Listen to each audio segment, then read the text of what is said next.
Selamat siang adik-adik semua. Siang, luar biasa. Semangat banget ya.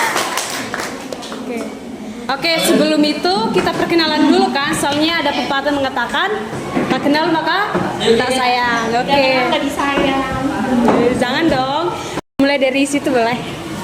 Assalamualaikum warahmatullahi wabarakatuh.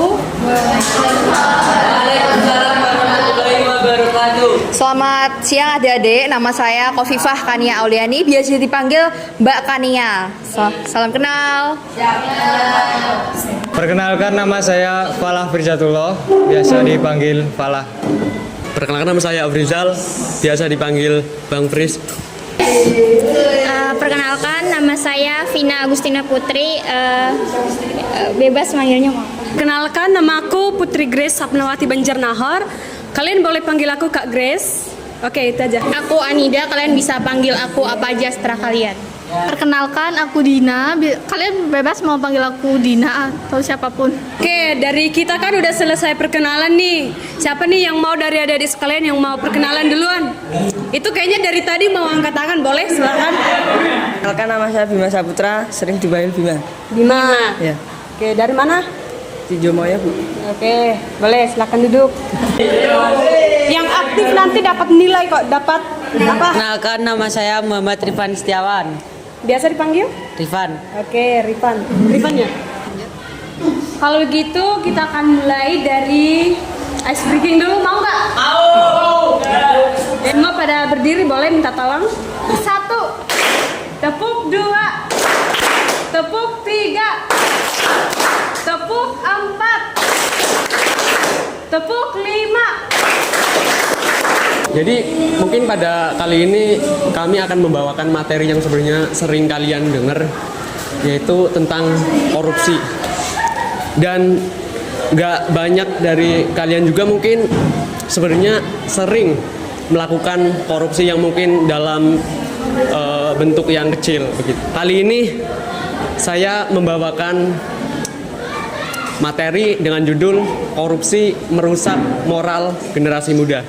Ya, jadi dalam materi ini yang pertama kalian akan belajar tentang definisi korupsi, apa itu korupsi menurut beberapa ahli dan pengertian, dan yang kedua ada ciri-ciri korupsi, yang ketiga ada faktor penyebab terjadinya korupsi, dan yang keempat ada contoh-contoh dari korupsi itu sendiri, dan yang kelima ada pengimplementasian nilai anti korupsi itu sendiri. Pertama, kita akan belajar tentang korupsi. Sebenarnya ada yang udah tahu nggak tentang korupsi itu apa? Korupsi uang. Enggak, definisi korupsi itu sendiri. Korupsi itu apa? Menurut kalian apa? Ambil uang dan itu. Ini siapa? Bukan. Ada lagi? Ada yang tahu lagi? Itu ya. Jadi kalau secara etimologis itu dari segi bahasa, korupsi itu berasal dari bahasa Latin yaitu corruptio atau corruptus, yang berarti sesuatu yang rusak atau busuk gitu. Jadi kalau secara umum pengertian korupsi itu tindakan yang jelas merusak dan nggak seeloknya dilakukan. Kemudian kalau menurut ahli yaitu Samuel P. Huntington, korupsi itu bentuk penyalahgunaan kekuasaan untuk mencapai tujuan pribadi atau kelompok. Ini biasanya termasuk korupsi yang besar yang biasa dilakukan oleh para pejabat publik. Kemudian kalau menurut undang-undang kita, yaitu pada Undang-Undang Nomor 20 Tahun 2001, Yunto Undang-Undang Nomor 31 Tahun 1999 tentang pemberantasan tindak pidana korupsi, bahwa korupsi itu adalah tindakan yang melawan hukum yang dilakukan oleh pejabat atau pegawai negara untuk keuntungan pribadi. Jadi kalau mungkin kalian sering melihat di acara televisi banyak pejabat publik yang melakukan korupsi, nah itu biasanya ada pidananya. Kemudian apa sih ciri-ciri korupsi itu sendiri? Yang pertama adalah selalu melibatkan lebih dari satu orang. Kenapa begitu? Karena biasanya pihak lain itu bertugas sebagai pengawas atau sebagai pihak yang mampu melancarkan usaha korupsi itu sendiri. Yang kedua biasanya dilakukan dengan kerahasiaan. Supaya apa? Ya supaya biar perbuatan korupsinya dia itu bisa aman gitu tanpa ketahuan oleh pihak luar gitu. Yang ketiga, melibatkan pihak yang saling menguntungkan dan menjaga kewajiban. Kenapa ada pihak yang saling menguntungkan dan menjaga kewajiban? Tentunya di sini biar saling mampu menjaga privatisasi itu, biar nggak sampai kedengeran di pihak luar. Walaupun ya itu dalam tujuan yang nggak baik. Kemudian yang berikutnya, oknumnya itu sering berasal dari pihak yang berkepentingan, seperti pejabat publik yang punya pangkat yang tinggi atau mungkin jabatan yang tinggi, itu biasanya kerap melaksanakan tindak pidana tersebut. Dan berikutnya, tiap tindakan korupsi itu pengkhianatan kepercayaan kepada publik. Berikutnya, oknum yang melakukan korupsi itu sering bersembunyi di balik justifikasi hukum. Jadi karena mereka kerap melakukan tindak pidana korupsi dan mereka juga kan punya pangkat atau punya jabatan yang tinggi, jadi mereka seringkali bersembunyi di balik hukum supaya lemah terhadap pidana. Korupsi itu adalah penipuan bagi badan publik dan masyarakat umum secara keseluruhan. Jadi kenapa dibilang sebagai penipuan? Karena sebenarnya uang yang mereka korup itu kan sebenarnya hak kita, uang yang ditujukan untuk kemakmuran dan kesejahteraan masyarakat umum, tapi mereka ambil buat kepentingan pribadi mereka sendiri, begitu. Next.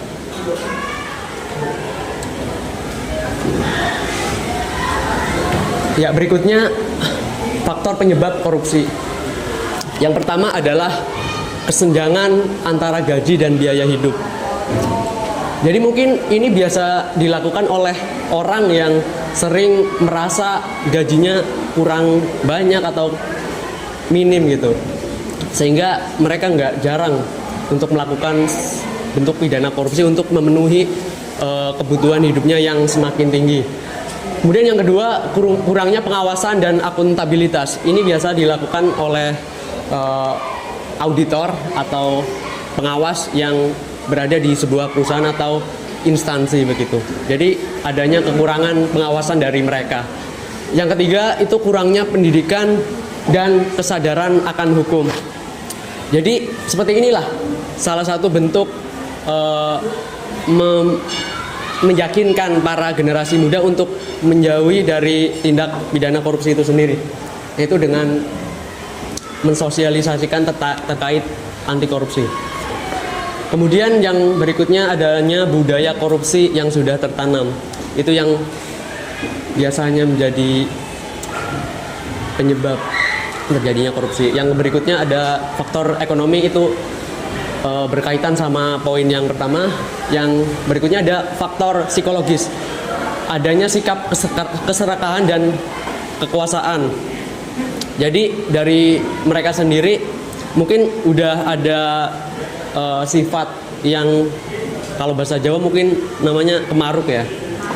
Jadi pengen gitu buat memperbanyak hartanya dengan berbagai cara. Kemudian yang terakhir ada lemahnya penegakan hukum. Jadi bagaimana peran para penegak hukum itu juga sangat dibutuhkan dalam penegakan tindak pidana korupsi ini. Baik, berikutnya akan dilanjutkan oleh teman saya. Oke, kita lanjut ke nilai-nilai anti korupsi dan pengaplikasiannya. Nilai-nilai anti korupsi itu ada 9. Kita bahas dari yang pertama, yaitu ada kejujuran. Contoh yang bisa atau pengaplikasian dari nilai-nilai kejujuran ini yaitu tidak melakukan kecurangan akademik. Contohnya tidak mencontek saat ujian. Siapa yang di sini yang masih sering mencontek saat ujian? Contoh-contoh koruptor ini. Yang kedua ada kepedulian. contoh pengaplikasiannya yaitu kita harus berusaha ikut aktif pada jalannya pembelajaran dan tidak ngomong sendiri saat ada orang yang menjelaskan di depan. Yang ketiga ada kemandirian. Contohnya yaitu mengerjakan soal ujian secara mandiri dan mengerjakan tugas-tugas akademik secara mandiri dan berusaha dulu dari diri sendiri, kalau belum bisa baru tanya ke orang lain. Yang keempat ada kedisiplinan. Kemampuan mengatur waktu dengan baik, kepatuhan pada seluruh peraturan dan ketentuan yang berlaku di sekolah. Yang kelima ada tanggung jawab. Contoh pengaplikasiannya yaitu harus belajar sungguh-sungguh agar mendapat nilai yang baik saat ujian. Yang keenam ada kerja keras. Contohnya melakukan sesuatu harus menghargai proses, bukan hasil semata. Tidak melakukan jalan pintas, harus selalu belajar dan mengerjakan tugas-tugas. Yang ketujuh ada sederhana. Contoh pengaplikasiannya kita harus selalu hidup sederhana dan tidak melakukan pemborosan. Yang ke-8 ada keberanian. Harus berani mengutarakan pendapat dan membela kebenaran, serta berani mengakui kesalahan dan berani bertanggung jawab. Yang terakhir ada keadilan. Nilai keadilan ini dapat diwujudkan dalam bentuk selalu memberikan apresiasi kepada teman yang berprestasi, namun juga memberikan semangat dan saran perbaikan pada teman yang kurang berprestasi, dan tidak membeda-bedakan teman dari latar belakangnya. Contoh-contoh korupsi. Yang pertama adalah kerugian negara. Segala sesuatu yang merugikan negara, kayak contohnya kemarin itu ada korupsi yang 271 triliun. Itu kan ngerugiin negara banget ya. Maka bisa digolongkan perilaku tersebut adalah perilaku korupsi. Yang kedua adalah suap menyuap. Korupsi itu anak-anaknya salah satunya suap menyuap. Yang penting melibatkan kecurangan dan ketidakjujuran. Yang ketiga, penggelapan dalam jabatan. Biasanya ya Dek ya, kalau kalian sudah mulai SMA saja lah, itu kalau misal kalian ikut organisasi sangat kental terhadap politiknya. Saya contohkan saja di SMA karena sebentar lagi juga kalian SMA. Seperti saja jika ada yang namanya pemilos, itu tuh sangat rentan untuk dicurangi demi kepentingan pihak-pihak. Maka dari itu, jabatan merupakan suatu hal yang sangat sensitif untuk dikorupsikan. Dan yang keempat adalah pemerasan. Tahu pemerasan itu apa? Bukan diperes loh. Ya, gak usah dijelasin ya pemerasannya. Terus yang kelima, perbuatan curang. Sebenarnya kalau misal kita nonton sepak bola, terus wasitnya udah kayak memihak lawan, itu kan curang ya. Itu bisa dikatakan korupsi, seperti itu. Terus yang selanjutnya, benturan kepentingan dalam pengadaan. Ini mungkin bahasanya susah ya. Intinya seperti ini. Kalau misal ada dua orang yang berkuasa, dua-duanya ini punya kepentingan yang berbeda. Yang A pengen satu, yang B pengen dua. Bisa jadi salah satu dari kedua penguasa ini itu menyogok atau kayak mensuap pihak-pihak bawah biar nurut sama penguasanya gitu. Jadi kepentingan penguasaan atau kepentingan pengadaan itu juga menjadi faktor atau contoh korupsi itu ada. Dan terakhir, gratifikasi. Yang tahu gratifikasi tak hadiahin. Gratifikasi. Nggak bisa. Berarti nggak ada yang bisa nih. 1, 2, 3. Tetot. Ya, tek waktu nih Dek. Jadi gratifikasi itu sama kayak suap menyuap Dek. Kalian kalau jadi kepala sekolah toh, sebuah sekolah, terus ada orang tua murid yang beri kalian kayak semisal barang-barang mewah, terus kayak semisal misal ya pokoknya barang-barang yang sekiranya itu menguntungkan lah, itu namanya gratifikasi. Semisal kita mau ujian skripsi, kalian tahu kan ujian skripsi? ujian skripsi itu kan ada dosen penguji. Terus kita ngasih dosen pengujinya tuh makanan enak biar kita dilancarin proses sidangnya. Nah, apa yang dilakukan itu, pemberian barang-barang itu namanya gratifikasi. Seperti itu. Sampai sini ada yang mau tanya? Bahasa-bahasa sulit gitu? Apa? Perkenalkan, nama saya Dimas Damar Setiawan. Saya dipanggil Dimas. Saya akan menanyakan gratifikasi diambil dari kata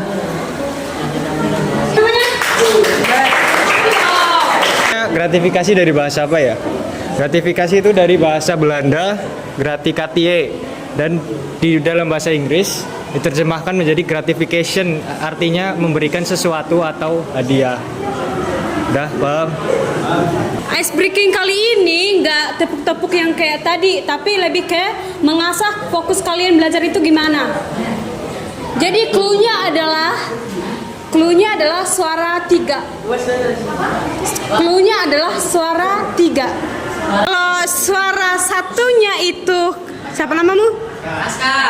Kalau suara 1 Aska, suara 2 yang belakang siapa namanya? Suara 2 Herlita, maka suara 3 siapa? Salah. Suara ketiganya adalah Anissa. Benar. Tepuk tangan.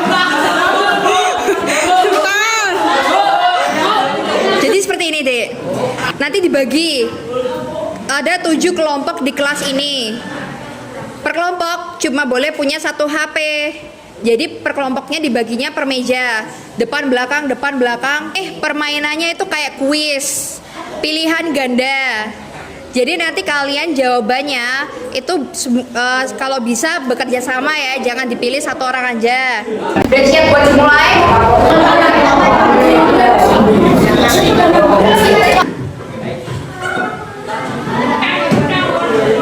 Lihat HP-nya, Dek. Ininya di sini. Soalnya di sini, jawabannya di HP kalian. Bagaimana cara menghindari korupsi? Siapa yang harus menghindari korupsi? Masih bisa. Prinsip untuk memenangkan tanggung jawab, benar atau salah? Juara ketiga, kelompok 6. Tepuk tangan. 2, kelompok 2, dan 1, 7. Yeay.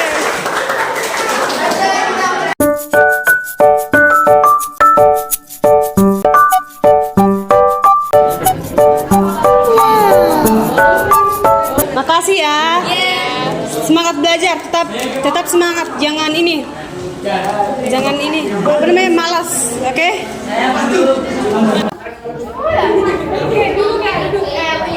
Semangat, tetap semangat.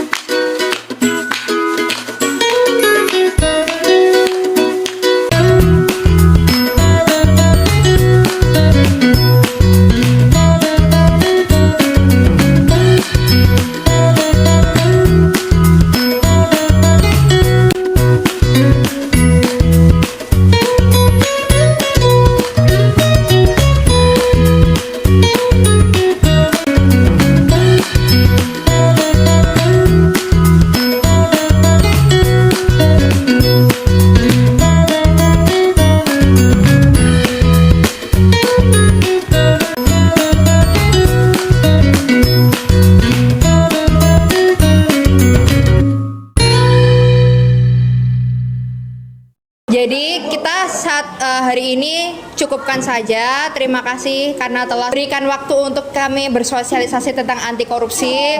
Terima kasih juga udah anteng Kak pas kami presentasi. Pokoknya kami berterima kasih sekali karena kelas ini sangat-sangat bagus, Memberikan yang paling berkesan bagus pokoknya. Ya kami harap habis kami dari sini kelas ini masih tetap bagus. Kalau ada lomba-lomba juara terus, anak-anaknya nanti keterima di PTN-PTN ternama. Izin menambahkan kalau ada tutur kata kita yang kurang baik, yang salah, tolong dimaafkan, ambil yang baiknya aja, buang yang buruknya ya. Ya. Oke.